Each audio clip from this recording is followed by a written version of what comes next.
Hello, fellow flamenco enthusiasts, and welcome to Everything Flamenco.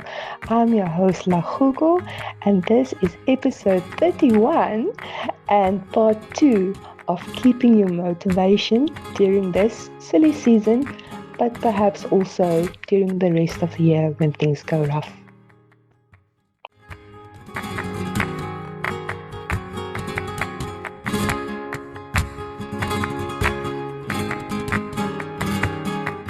So, where we left off in the previous episode was just talking about Malone and Lepper's factors for intrinsic motivation from their book Making Learning Fun. And I'm just going to recap quickly. Just note them. I'm not going to go into details. So, what they say is the factors for intrinsic motivation is challenge, control, cooperation and competition, curiosity, and recognition. So I'm just going to add on to that to say, to keep your motivation for dancing, it's also exhausting to try to constantly keep up with others or to be better than everyone. Uh, one up people all the time, just be constant competition. It's really the wrong way to spend your energy because what happens is that you then focus so much on being better than another individual that you don't focus on your own technique and execution. So, say for example, we're doing a technical class and we're practicing speed, and there's one person in the class that maybe is already at doing triple steps, but you are still at double. So now you're going to be trying to do triple with them with arms and some attitude, and then you end up just going completely out of time. And then you will waste the time that you're spending in class because where you could have focused on honing your technique and really making it nice and clear and strong, you're wasting energy to try and one someone else. So that can really stunt your growth. And especially in flamenco, when you give of yourself so much, you can't give of another person. So you can't be like another person. You can strive towards technique and things like that, but you can only be you, and they can't be you, and you can't be them. Uh, it's something that's very important, especially in flamenco, to remember, and something that I tell my students as well. And comparison can really make you feel constantly incompetent or crappy, just like so awful, and that obviously decreases your motivation, and it can lead you to quitting because you're not finding joy in this anymore because it's like, okay, I'm never good enough. Nobody tells you that, but because you're constantly comparing yourself to other people and not focusing on your own growth and your journey, you are inadvertently demotivating yourself. And really, I'm going to say it over and over, it's the only person that you must compare yourself to is yourself.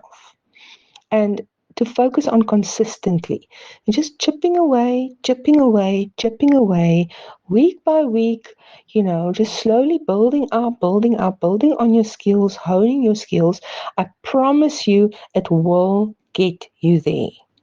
And that is while you're in class. But I know sometimes it's hard to just get to class.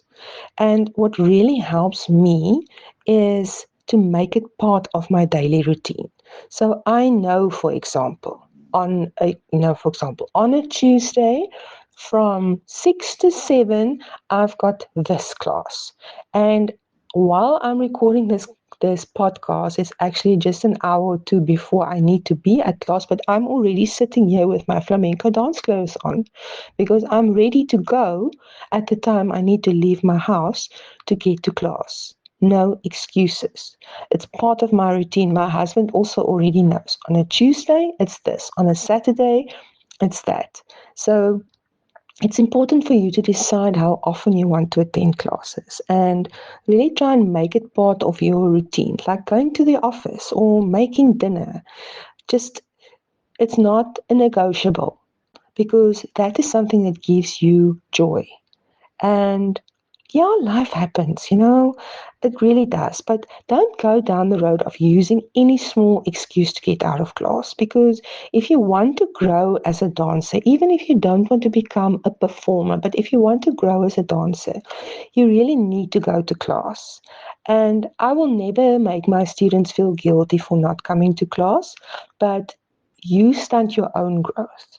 If you don't attend classes and others do, that can really cause you to feel inferior to fellow classmates, even though nobody might be looking down on you. I mean, everybody's so focused on their own things that they're not going to look down on you for that, but you might feel inferior to fellow classmates because they've had more hours in studio than you have, and you haven't had the advantage of having your teacher there to push you and to help you, do a step a bit better or correct an arm movement or whatever the case may be.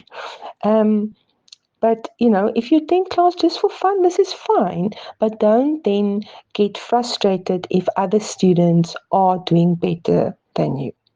So go there and have fun. That's your motivation. But if you want to grow, you need to be there and focus. And I do think that for most students, it actually might just start out as a fun pastime. But at some point, you wouldn't want to just go through the motions, but really get better and move forward. And for that, you need commitment. And it's something that's so important. And but I don't want to. Yeah, it's a difficult thing to balance. So you don't want to force people to go, but you also need to balance what your needs are compared to.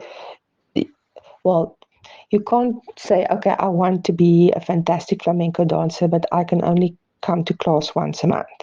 And I'm not going to listen to flamenco music. I'm maybe not going to listen to any flamenco podcasts, if there are any others out there, or watch videos or listen to flamenco music or anything, but you just better make me a better dancer. So, that's also not going to work.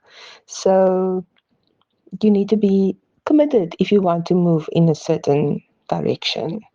And then the other thing to keep motivated is to really curb the negative self-talk. I think that's something that is so easy for us. I always think about, I would never speak to other people the way I speak to myself sometimes. I think nobody would want to be friends with a person that speaks to themselves the way that I sometimes speak to myself. But why do I do it? Why do we speak to ourselves in such a negative way? you know and that's something that you really need to focus on and try and stop doing, because if you tell yourself that you can't do it, you can't do it. If you tell yourself that you can do it, you can do it. Both are true. It's for you to decide which one to believe. And being in a constant negative mindset is really going to make you very frustrated and demotivated. And that also makes it easier to make excuses. If you really, I'm not good enough, so what's the point? I'm not going to go. And then it's so easy to make excuses not to go. And you'll also then be more prone to mistakes. So if you're going to tell yourself, no, I can't do this step, then you can't do this step, just like I said. So if you tell yourself, I will do it, I'm maybe not getting it now, but I will get it, and I can do it, and look where I've gotten so far, that's really going to help you to move forward. And in that sense, you can call that kind of a mantra. So use mantras to motivate yourself. So I I am growing, I am learning, I am getting better at the steps. So what I'm going to do maybe is, after this episode, I'll do a short um, episode. It's not an episode, but I'll do a short clip that I will put on Spotify with just mantras for flamenco dancing that you can listen to over and over if you like. If you find my voice remotely soothing or something that you want to listen to, or maybe if you just even want to copy the words and use them yourself for your own motivation. So listen to mantras, positive self-speak. That's really going to help you to move forward, especially if you are prone to negative self-talk. Because your mind is so powerful. You guys, it's really, if you want to improve your dancing, you need to use your mind in a positive way, and you need to be present in class and keep momentum, and not become complacent because you're getting better, also. So once you start improving, you might be so happy that you're getting there that you just stop focusing altogether, and then you're going to plateau again. So you always want to be moving forward. So once you skip 1 week because of a silly reason, it's so easy to skip another and another and another and another. And before you know it, you'll fall so far behind that you'll become even more demotivated, and you'll maybe just stop altogether. Or you might fall so far behind that you'll have to start over with another class where you also might have built a strong relationship with your current classmates. So now they are moving on and you staying behind, and your whole little, I call it the quadro, what is on stage when you do flamenco dancing, because it's really your supportive network. So people that learn together with you and have grown together with you. So then they move forward and you stay behind because, you know, yeah, I don't know what to say. Um, but yeah, if motivation isn't your only challenge and your schedule just won't allow current class times, then talk to your teacher. I'm sure your teachers, the teachers out there, like I said, they are there for how to help you and to help you to grow and improve and learn and enjoy the journey. So, talk to your teacher. Maybe they can make some suggestions or offer to help you to get you back on track, to maybe catch up or whatever the case may be. Don't just give up. It's if you love something. Obviously, if you end up hating it and don't want to do it, don't make me. Uh, Let me make you think that you must now continue something that you don't love anymore. But if you love the art form, you know, then there's so many ways of continuing. So don't let silly little things, well, I call it silly little things, but it's maybe not silly in your head, but don't let things stop you, because life is really too short. And yeah, something that helps me, like I said, now I'm already sitting in my flamenco dance clothes ready for class. So, if you're struggling to shift from work to dance or between home and that, so what helps me is like if I'm coming from work to go to class, whether I first stop at home or not, I don't sit down. I put down my bags, I get dressed, I put my flamenco shoes and everything ready by the door to go. And if there's a little bit of time still, okay, then I will do other things. But if you don't have to, don't sit down, because especially if you're tired, once you sit down, it's going to be I don't feel like it. And I find oftentimes just getting dressed in your dance clothes already helps, because if you're not sitting down in your work clothes or you've already put on your pajamas, then from that to get into your dance clothing and into the car and driving to school is maybe not going to be a viable option. So just put on your bags, get dressed, and get in the car. Once you're driving to the school, you're less likely to turn around and go home. I promise you that. And you can also play some nice music in your car. Play flamenco if you're up to it. I've got so many playlists on Spotify. On many of the episodes there are links to flamenco music lists. From episode 29, Alegrias is really enjoyable for me. There is a playlist in that link of that episode, so you can listen to that. Otherwise, any other motivational music might help you get fired up for class. So, I mean, when I used to travel and do presentations for the company I worked for, for intermediaries and whatnot, I didn't really like it. I got very nervous. So I had a playlist put together where I would play songs like Rise by Katy Perry, or The Fight Song by Rachel Platten, or even Everything's Gonna Be Alright by Bob Marley. Make the music and words your own. Create a playlist for you that will help you maybe to get motivated, because music will really help you and inspire you. It doesn't have to be flamenco specifically, because it gets the brain working more effectively and efficiently, because it strengthens the neural pathways and it really triggers a release of hormones like dopamine that makes you feel good. So by the time that you get to school, even if you don't drive far, you'll be so excited and ready to go.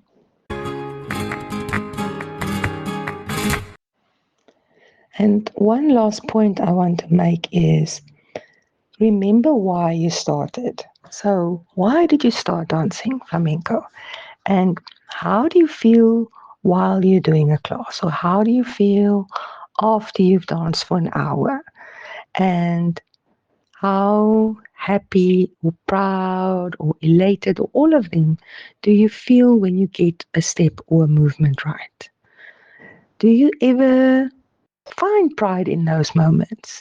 Do you ever look at how far you've come and thought about what you still want to achieve? And, you know, celebrated the journey, because with perseverance, everything is possible.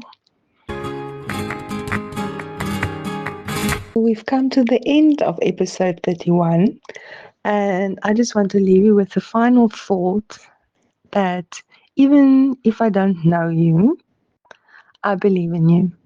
And I'm so proud of you for starting this journey, even with the life challenges that you are facing. Doesn't matter what it is. And for some, it can be small things. For some, it's really, really life altering things, but that you still manage to come to class. And I promise you, I've also been down this road. I'm not just some random person that's just piggybacking off others' experiences. I've really also had some real struggles. I've had foot injuries where I couldn't dance for a long time. I've had work challenges where I, at some point, was crying before I had to go to work. And sometimes I would stop flamenco dancing because I just didn't have the motivation or the mental capacity to go, and then it would just call me right back. And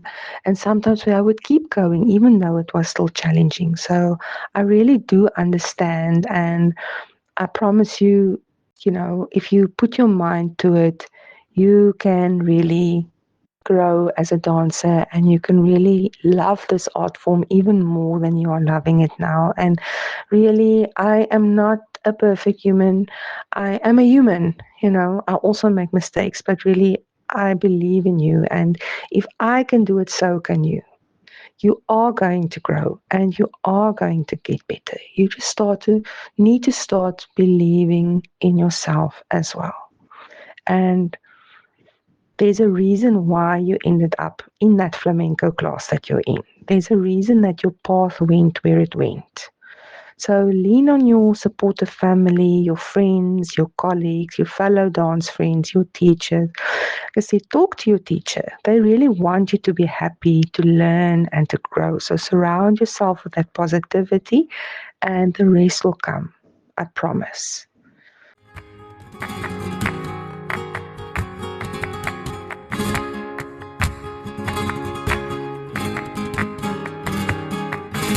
Believe in yourself, and I hope you're going to really find enjoyment in this journey.